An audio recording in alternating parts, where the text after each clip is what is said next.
If you are planning to a trip to Japan, why not take on the challenge of a full-scale mountain climb? In today's video, I will show you how to trek Mount Karakunidake, the highest peak in Kyushu, located in the Kagoshima mountain range. Good morning. It is 7:10 in the morning. It's freezing cold outside. I'm heading to the bus stop. Today I'm going to go to a mountain called Karakunidake. It's going to be very fun. Mount Karakunidake is a 1,700-meter high volcano. You can enjoy a day hike to the summit with the 3 bus transfers from downtown Kagoshima. 7:20 a.m. I left the hotel early in the morning with my hiking backpack and headed to the Tenmonkan bus stop. So I'm staying in the city of Kagoshima city center. So I need to go to a Karakuni mountain. I have to first go to our Kagoshima airport. So the bus stop behind me is a bus stop for the airport. Every 10 minutes, 20 minutes, we can go to the airport. Buses from Tenmonkan to Kagoshima airport run about 3 to 4 times per hour. But since I needed to catch the 9 a.m. bus from the airport to Maruo 1 bus stop, I hurried to catch the 7:30 a.m. departure. The bus departed on time and arrived at the domestic terminal of Kagoshima airport in about 1 hour. This is the bus stop number 9. From here we will take a bus to Kyushu Shrine. Then we will get off at the Maruo number 1. So the arrival time should be sometime at 9:40 a.m. To get from Kagoshima airport to Maruo 1 stop, you needed to take the Kagoshima sightseeing bus. Only those who have a Kagoshima round-trip pass can board this bus, so I bought a pass at the ticket counter. The Kagoshima sightseeing bus departs from stop number 9 at the domestic terminal. Inside the sightseeing bus, seats are arranged in a single row on each side of the aisle, offering a spacious and comfortable ride. The 40-minute journey to Maruo offered ever-changing views of the surrounding mountains. Since the route winds through the hills, it's a good idea to keep your seatbelt fastened. Hey, hi there. It's 9:40 a.m. and I just arrived at Maruo number 1 bus stop. And from here I will take another bus to the mountain trailhead of Karakunidake mountain. And the departure time of the bus is 10:30 a.m. So I have about 1 hour before the bus comes here. Buses from Maruo to Ebino Plateau are infrequent, so if you have to wait, it's a good idea to spend some time at the visitor center next to the bus stop.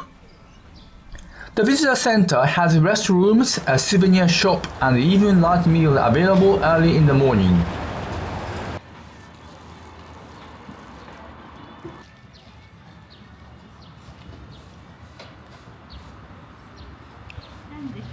Ebino 10:30 a.m. The bus to Ebino Plateau arrives. This is a sightseeing shuttle bus heading from Maruo to Ebino Plateau. It slowly climbs the winding mountain road, waving between the rugged slopes of Kagoshima range. After about 30 minutes, the bus arrives at Ebino Plateau, the starting point of the hike. Thank you for watching. Join me on more trek across Japan. Subscribe and let's explore together. Hi there. I just arrived at the Ebino Plateau bus station, and the local time here is 11 a.m. And from here, I will start walking to the trailhead for the peak of a mountain called Karakuni Mountain. The height is 1,700 meters above sea level, and the trailhead is located at an altitude of 1,191 meters above sea level. So I need to gain about 500 meters in elevation to reach the mountain peak. Let me start it. Ebino Plateau parking lot. Located on the western side of the Kagoshima mountain range at the elevation of 1,200 meters, Ebino Plateau is a popular starting point for the hikes. The trails in Kyushu mountain range are very well maintained, and the approach from Ebino Plateau is relatively flat at first.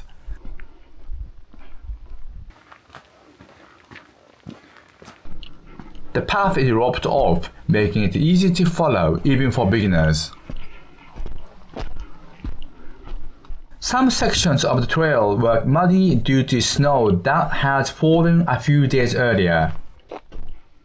I visited in February, and although there wasn't much snow, patches remained, indicating how cold it was that day. Enjoy the journey. I'd love to have you as a subscriber. There is a continuous uphill from the trailhead of the main path to the mountain peak of Karakunidake mountain. Temperature now is about 6 degrees Celsius, but because of my body heat, I don't feel any cold, anything. No wind, very pleasant day for trekking. The road, mountain path is a bit muddy because of the snow yesterday, but now, okay, looks fine. The path itself is really well maintained, well designed, so it is easy to walk, easy to navigate. Oh shit. Okay, let me just keep walking. In the distance, you can see Mount Io, one of the Kyushu peaks. It rises to 1,317 meters and constantly emits sulfurous steam. This is a reminder that Kyushu range is still an active volcanic area. Now I am at the Mount Io Crater Observatory. From here you can see the smoke. That is volcanic activities going on the mountain Io mountain. It's a very dynamic place. View from the fourth station of Mount Karakunidake. Most mountains in Japan have signposts making the trail stations, which help you track your elevation and direction. The fourth station is about 1,450 meters. I had climbed 250 meters from Ebino Plateau. A short walk ahead reveals a round crater lake called Onami Pond, formed about 40,000 years ago by a massive volcanic eruption that blew off the top of the mountains. That crater filled with water to create the lake.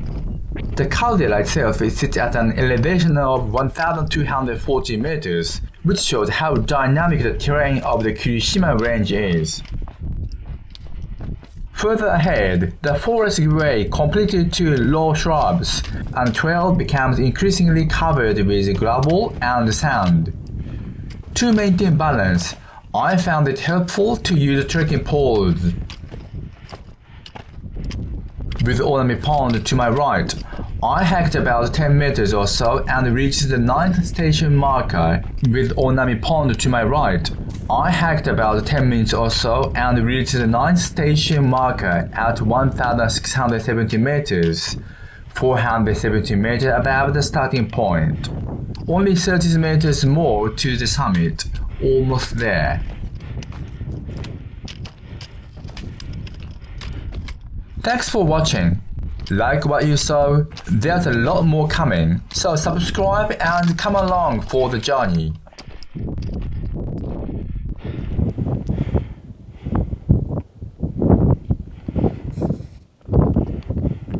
Hey, now I am at the 9th station. The elevation here is 1,670 meters, and then in 200 meters from here I can reach the peak of the mountain Karakunidake. Now local time here is 2 p.m. So 90 minutes have passed since I left the trailhead of this mountain path. Look at the view behind me. Oh my god, so beautiful. I particularly like the lake over there. The lake was formed in the caldera after the volcanic explosion. It's a very beautiful place to be here. Okay, let me just start walking to reach the mountain peak. Mount Karakunidake is the highest peak in the Kyushu range, formed by an eruption about 18,000 years ago, following a series of volcanic activities over the last 300,000 years. As a mountain, it's relatively young. The geology is composed of lava and pumice. Near the summit, you can see these unique rock formations, which added to the joy of the climb.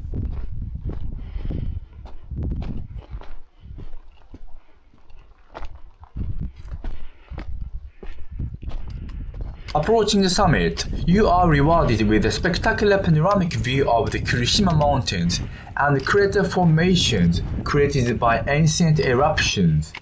It's a truly magical landscape.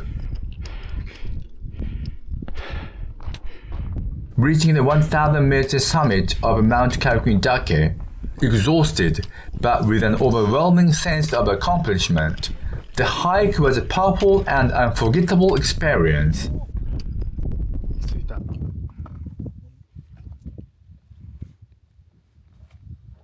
Okay, finally I reached the peak of the mountain Karakunidake. The height is 1,700 meters above sea level. It is a very big journey from the trailhead. It took about 2 hours to be here, or actually 90 minutes. The view from here is so beautiful, and I will descend now.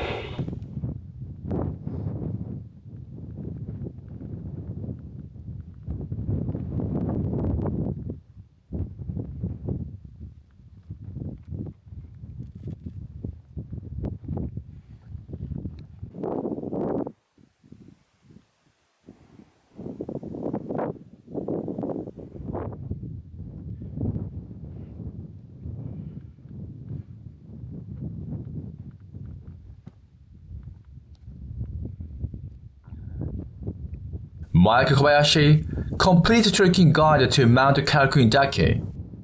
If you enjoyed the hike, don't forget to hit the subscribe button for more adventures.